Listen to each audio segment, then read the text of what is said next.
You know, I'm usually not blame the referee guy. I'm usually not blame the call guy, but this was a especially bad, a poorly ref game in my opinion. I felt like it was egregious. Um, there's the false start, the phantom false start that came out of nowhere. I don't understand how that gets called in that moment of the game. At the very least, it's a no call. It really should have been encroachment. I just I don't know. I don't know how I don't know how that went down that way. Right? What I'm talking about, if you didn't watch the game, what I'm talking about is the Browns were set up to kick about a 55-yard field goal to tie the game, about 2 minutes left. And they called a false start on Michael Dunn, who it appears never moved, while Calais can't, like the whole right side of the Ravens defensive line just fell into the Browns. And they called that on the Browns. Horrible. Horrible call right there. We can go to 3rd and 2, which apparently this has been like a debate. I have no problem with the 3rd and 2 play call. I guess people are going to be upset because Chubb wasn't on the field or they didn't run the ball or whatever. But the truth is that the Ravens had a 9-man box on that play, and they had 9-man boxes like the entire game, and they were very effective in stopping the run. It wasn't until they got out of that 9-man box in like what the fourth quarter that they were able to run the ball, but they were back in that 9-man box on that 3rd and 2. But what the Browns had success multiple times in that game doing was taking the deep ball on that. And it worked on that drive to Donovan Peoples-Jones. It worked before to Amari Cooper for a big play. And it worked again to Amari Cooper for what should have been a touchdown, but they called a very, very ticky-tack offensive pass interference. Like, yes, technically, if you read by the book, you can say that's offensive pass interference, but we know that OPI and for the most part, DPI rarely shouldn't be called unless it's egregious. Right? If it's just hand fighting, it's hand fighting. That looked like hand fighting. And honestly, it's more on Cooper because he didn't have to do it even if he did. I felt like he was just doing naturally what he felt like just catching a close ball. I don't think he pushed off or thinking that he pushed off. But that call was I think especially bad. I think there were several missed roughing the passer calls. Just questionable, man. Just real questionable. That Jed Wills holding call when he just got a snatchback. Like it just real questionable calls that I felt like really hurt the team. Um, I know whenever the Browns lose, people always want to say it's the coaching's fault and we got to fire this guy and that. And I get it. We're mad. We're powerless at the end of the day. So the only thing we feel like gives us power is saying that a coach should be fired. But honestly, I don't see. Look, Joe Woods did nothing in this game to make me think that he should come back next year. But, like, he wasn't bad in this game. Same thing. Well, Mike Prefer was pretty bad in this game. Let me take that back. Mike Prefer should be gone. But in my reasoning for that, right, for Mike Prefer and why I think he's a bad coach is just the Devin Duvernay play, the coverages that we have on these punt returns are just awful all the time. Why is Charlie Hewitt in the first run of real of defenders in our punt return? It don't make any sense. And why do we keep running the ball out the end zone? Like why on kickoffs when nothing but bad things can happen when we do it? It's just frustrating on special teams. Like there were some mistakes that weren't on Mike Prefer, right? Like the bad snap, that's not on him. The block kick, that's not on him. What happened on that block kick wasn't that they blew lanes. It was just that since they had to move the ball up since the attempt was so long, thanks to a terrible penalty call by the referees, they had to move that ball up, and that changed the trajectory and made it a lot easier to block. You're taking the gamble because you're making the field goal easier, but you're also taking the gamble because it can be easily blocked. So that just is the gamble that you take. You lost it. Yeah, but defensively, I felt like this might have been the most complete game they played all year. And look, this defense stinks. They're not good. But this was the most like I felt like they gave a good amount of effort. I felt like they tackled decently well enough. They still couldn't stop the run in that final drive for the Ravens. until like the very last minute, which kind of hurt them when it came to time left on the clock. But ultimately, they had enough time to get down the field, so it's kind of a moot point. But defensively, I felt like they got some stops they needed to. They gave up some plays they didn't need to give up. But again, this defense sucks, so that happens, right? We just got to accept that this defense just is not good at this point. But yeah, that's the defense was just all right? Like in all right, I'll take it. If they could be all right for the rest of the year, I will gladly accept that. Offensively, Jacoby Brissett, he made one mistake in this game, man. He really only made one mistake in this game. He played tremendous after it, but the one mistake is arguably what you could say cost you the game if we're not factoring in the referees, right? Which was the fumble.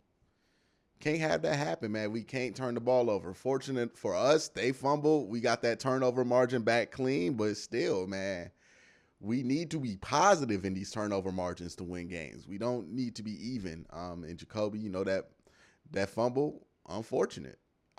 Did they score a touchdown when they got that fumble? No, they didn't, because that was the drive. Yeah, and we didn't get the points back on the fumble anyway. So we ended up negative in points on the turnover ratio. Can't have it. Other than that, he was great. I think it was like 20 or 23, 238 yards. Other than that, like he had a really good game, but he had that mistake. So it is what it is with Jacoby. I thought Coop had a good game. David had a really good first half before he went out. He went out with an ankle injury. I hope all things are okay with him. Nick Chubb, he got bottled up pretty well up until the fourth quarter. I think he really opened things up in the fourth quarter. I think that's when things opened up for him. But this is going to be the tough thing. People put 9 in the box, man. Like, we got to throw it when they put 9 in the box. We got to be productive there. And the thing is that we were, and they still were stacking the box. But once they had more sustained success in the second half with it, that's when things started to open up more for Nick Chubb. Kareem Hunt got a touchdown. Offensive line, I think, had one of their worst games of the year, and I think their worst game in a couple of years. Just a little weird. They let Pat Queen through a lot. They gave up a lot of pressure. I think that had more to do with how thin the Browns were at tight end in the second half than anything, because that changes how you can shift these protections and how you can protect yourself when they send 6 or 7.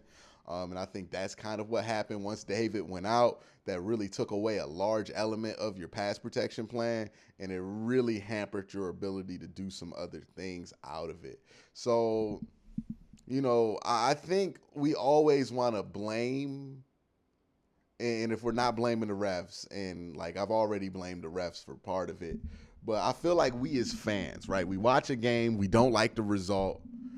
We got to blame something, right? It feels good to blame something. Like, it don't feel good. It feels much better to win. But in lieu of winning, it feels good to blame something, right? It gives you something to talk about with it. But some losses, from a player on the field standpoint, are relatively blameless. There's always things that you can point to that you could have done better. There's always things that you can say, hey, that changed the game, this changed the game. But ultimately, there's no big smoking gun in this game for either side of the ball where I was like, that's exactly what cost them the game. I know some people are trying to make a smoking gun for this game, but I just don't see it.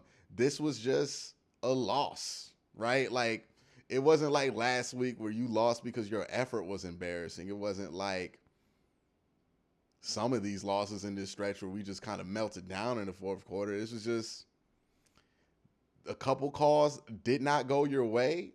Those were the chances that you had to win this game, and it just didn't go your way this week. I know that's not groundbreaking analysis. I know y'all want like a specific reason and a specific thing to blame, but I think there is some truth in that. Sometimes there's no smoking gun. Sometimes there is no silver bullet, right? Like, it just is what it is. You play a game, both sides play well enough to win, but another team gets it because they got more breaks. And this week, I think the Ravens got this win because they, one, played well enough to win, and two, they got the calls to go in their favor, right? The false start went in their favor. The OPI went in their favor. Sure, did they get some bad calls down the stretch? Absolutely. Yes, it happens. The Browns got some good calls. They got some bad calls, but it overwhelmingly went the Ravens' way. It could have been that way with the Browns. It's a division game. Ultimately, look, I'm not trying to take any moral victories because I feel like this program should be past moral victories. But I will say, given the effort that they gave last week, it was nice to see that the defense stepped up and made some huge plays in this game. That fumble strip by JOK, huge, huge. We would be talking about it so much if they were able to win that game. But they didn't, so we're going to forget about it in like a couple weeks. But the defense, and I'll say this about the defense. I'll say this. I have to give them their credit where credit's due. I have talked a lot of garbage about this defense just not being good. The one thing this defense has been able to do is come up in a big moment with the stop or a big play. They've been able to do it consistently.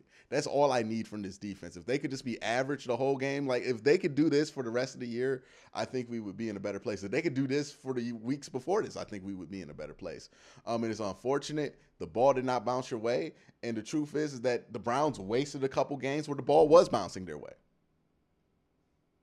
This wouldn't sting as much if they were 4-4. What stings about this loss isn't anything that happened, anything that the team did, right? The refs did some things that make this thing, but like the team, like I don't think anything was egregiously bad in this game that I'm like, oh man, like somebody should get fired because of that. I think what makes this loss sting is that you're 2-5. The goal was to get to 6 wins. At best you can get to 6 wins still, but that means you run the table and you beat Buffalo. It just don't feel realistic at this point. They gotta take it 1 week at a time. They gotta win next week. They gotta at least get to 4 or 5 wins if they want this season to count for anything at the end of the year. But yeah, man, they fumbled a couple opportunities early in the season, and now they dug themselves a hole that I don't know if they can dig out of. But that's my thoughts in this game. Let me know your thoughts in the comment section below. You have a great day. Have a good night.